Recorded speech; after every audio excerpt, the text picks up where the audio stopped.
Selamat pagi anak-anak Bapak seluruhnya. Pada pagi hari ini kita semua beserta keluarga dalam keadaan sehat. Amin. Anak-anak Bapak seluruhnya, pada pagi hari ini kita akan masuk dalam pembelajaran PPKN. Namun sebelum kita masuk dalam pembelajaran, Bapak minta kepada kita semua untuk berdoa menurut agama dan kepercayaannya masing-masing. Untuk itu, doa dimulai.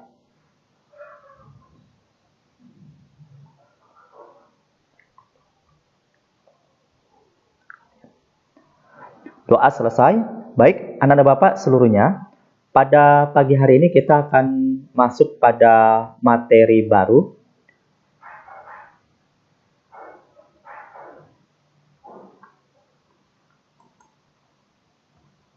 Ya, masuk pada bab yang kedua.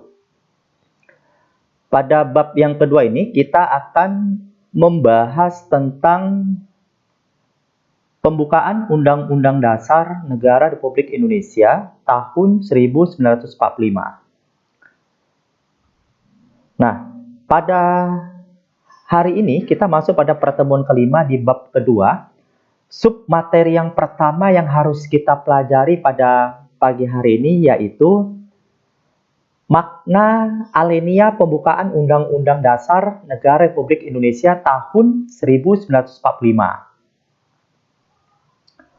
Nah, makna alenia pembukaan Undang-Undang Dasar Negara Republik Indonesia tahun 1945 di sini kita akan melihat ya satu persatu pada setiap alenia pembukaan Undang-Undang Dasar Negara Republik Indonesia tahun 1945.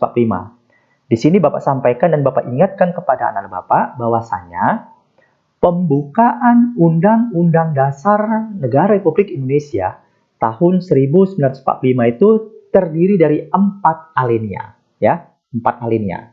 Ingat itu. Oke, baik, kita lanjutkan. Kita akan lihat makna alinea pertama.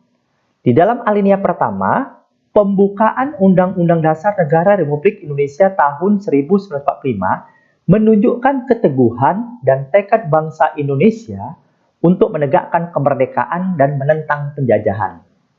Nah, di dalam alinea pertama ini terdapat 2 dalil. Kita lihat. Dalil yang pertama, dalil objektif yaitu penjajahan di atas dunia harus dihapuskan. Itu dalil yang pertama. Dalil yang kedua, itu dalil subjektif, yaitu aspirasi bangsa untuk melepaskan diri dari penjajahan. Oke? Jadi makna di alinea pertama ini tidak menginginkan bangsa Indonesia adanya penjajahan. Baik, berikutnya. Kita akan lanjut pada alinea kedua. Di dalam alinea kedua, ya, makna yang terkandung di dalamnya yaitu kemerdekaan harus diisi dengan mewujudkan negara Indonesia yang merdeka, bersatu, berdaulat, adil dan makmur. Nah, apa yang menjadi merdeka, bersatu, berdaulat, adil dan makmur? Mari kita lihat satu persatu.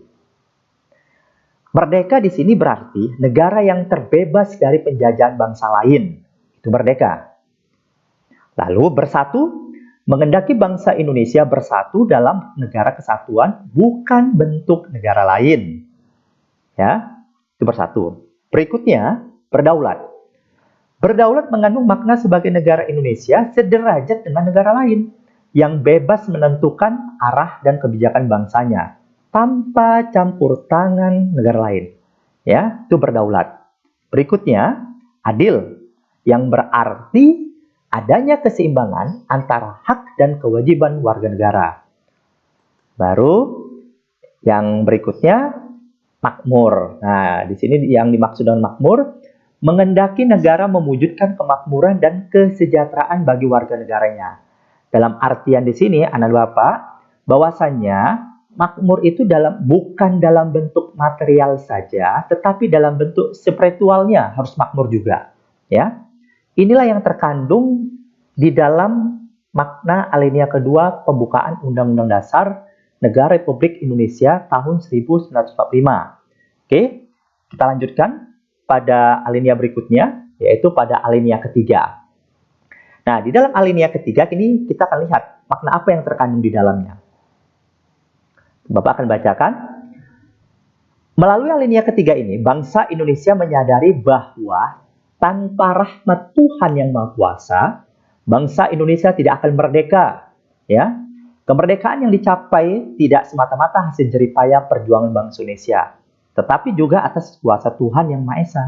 Nah, di sini anak-anak Bapak seluruhnya, Bapak ingatkan kepada kita semua bahwasanya bangsa Indonesia adalah bangsa yang beragama. Ingat itu. Ya. Jadi bangsa Indonesia mengakui adanya agama. Apa saja agama yang ada di Indonesia? Agama Islam, Kristen, ya, Buddha, Hindu, Konghucu. Nah, agama-agama yang ada di Indonesia ini mengakui adanya Tuhan, sehingga makna yang ada di dalam alinea ketiga pembukaan Undang-Undang Dasar 1945 ini menyangkut atas nama Tuhan. Jadi kita berjuang bukan jeripaya kita saja, tetapi bangsa Indonesia, ya, dengan berbagai agama yang ada pada saat itu memanjatkan doa kepada Tuhan, meminta supaya Indonesia merdeka. Nah, inilah yang terkandung di dalam alinea ketiga pembukaan Undang-Undang Dasar Negara Republik Indonesia tahun 1945.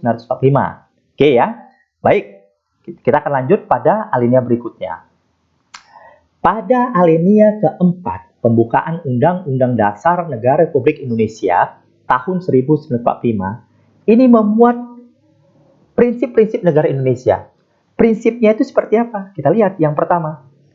Ternyata prinsip yang pertama, tujuan negara yang akan diwujudkan oleh pemerintah negara. Nah, di dalam alinea keempat, ini ada tujuan negara yang akan diwujudkan oleh pemerintah negara kita. Ya, salah satunya mencerdaskan kehidupan bangsa. Nah, jadi kepada anak-anak Bapak, ya, kamu harus penuh dengan semangat. Pembelajaran kita ini tidak melakukan tatap muka, tetapi melakukan pembelajaran jarak jauh. Nah, ini sebagai bentuk wujud daripada tujuan negara, ya, supaya kamu tidak belajar, harus belajar, walaupun kamu berada di rumah, ya.